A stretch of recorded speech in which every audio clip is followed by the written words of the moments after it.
Hey, what is UP, everybody? Welcome back to the channel. Today we're bringing you this controversy involving Wolff in Formula One, and you cannot miss what Jos Verstappen said. We're going deep on this bombshell, because right now, behind the glamour, behind the podiums, behind the press conferences and the rehearsed smiles, Formula One is living through an identity crisis, and the people closest to the sport are finally saying what fans have been feeling for weeks. So grab your coffee, sit down, and do not skip this video. Because this story, it starts with Hamilton's redemption at Ferrari and ends with a question that could change everything you think about the future of F1. Let's go. Cast your mind back 12 months. Lewis Hamilton makes the most shocking move in the history of motorsport, leaves Mercedes, goes to Ferrari. The entire world loses its mind. And then, silence. No podiums, no victories, no magic, just a 7-time world champion surviving a humiliating debut.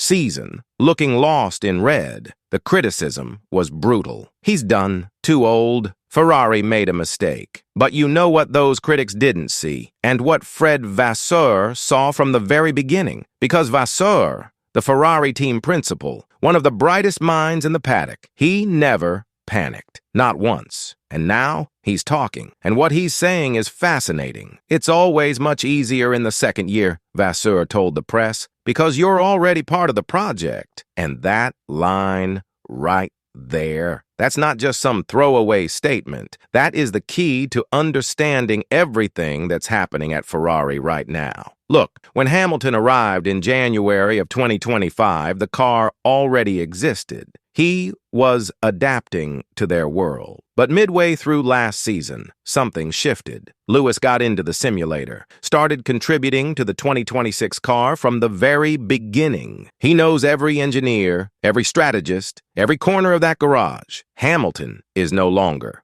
a guest at Ferrari. He is one of the authors, and Vasseur made it crystal clear that integration, that commitment, that ownership Lewis feels right now. It's changing the daily rhythm of the entire team. Third place in China was no accident. It was a signal. Ferrari is building something, and Lewis Hamilton is right at the center of it. But this is where it gets interesting, because Ferrari isn't chasing a championship just yet. They're chasing one team, a team that started this season with back-to-back 1-2s. Mercedes, 2 races, 2 1-2s. George Russell is out there looking absolutely untouchable, and while everybody's debating tire strategies and setup windows, there's one man pulling back the curtain and pointing the finger directly at Toto Wolff. Alejandro Agag, the founder of Formula E, a man who has watched this sport evolve from the inside for over a decade, and he is not holding back. According to Agag, the new 2026 power unit regulations,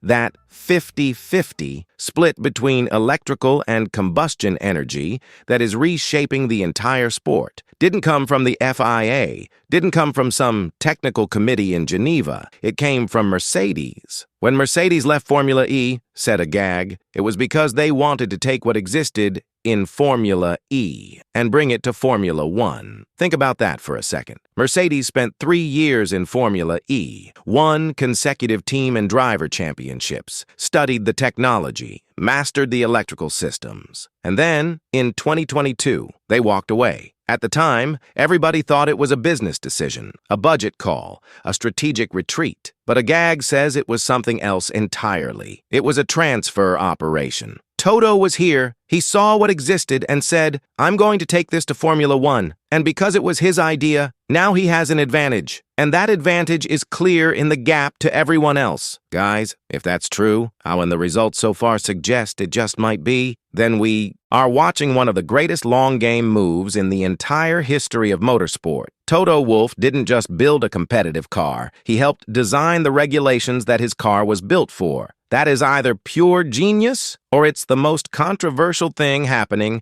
in F1 right now. And hey, if you're finding this story as wild as I am, hit that like button right now. It helps this channel way more than you know, and it tells the algorithm that F1 fans want real stories, not just highlight reels. Hit it, let's keep going. Now this is where the story gets uncomfortable, because not everybody is celebrating this new era. Max Verstappen, the reigning world champion, has been vocal, critical, frustrated. And it's not just about results, even though, yeah, his start to 2026 has been nowhere near the dominance we're used to seeing from him. It runs deeper than that. The complaint from Verstappen, echoed by Lando Norris and others, is simple and brutal. The races just don't feel real anymore. The energy management, the deployment windows, the moments where a driver doesn't overtake because the car says not yet, because the battery isn't ready, because the strategy model says wait. Today, you are more at the mercy of the car than you are driving it. That line didn't come from Max. It came from his dad, Jos Verstappen, a man who raced in F1 when everything was raw, loud, and dangerous.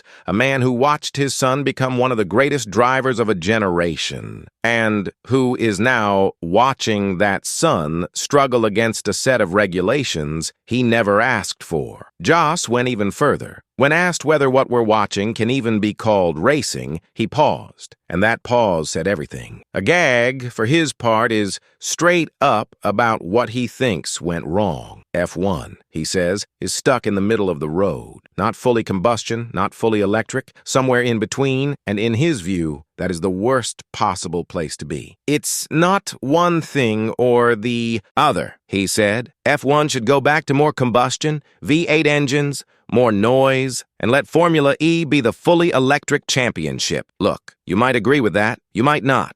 But there's one thing nobody can argue with. The sport is at a crossroads. On one side, you've got Toto Wolff and the innovators, people who believe F1 needs to evolve, needs to reflect the technology of its time, needs to stay relevant in a world that's going electric. On the other side, you've got the purists, the Verstappens, the old-school fans, the people who fell in love with F1 because of the sound, the danger, the raw human skill behind the wheel. And stuck somewhere in the middle, the fans, you, watching races that are technically brilliant, but sometimes emotionally empty. Ferrari is working. Hamilton is rising. Mercedes is flying. Verstappen is frustrated. And the entire architecture of the sport was possibly engineered by one team to give themselves the ultimate home field advantage. This is Formula One in 2026, and we are only 2 races in.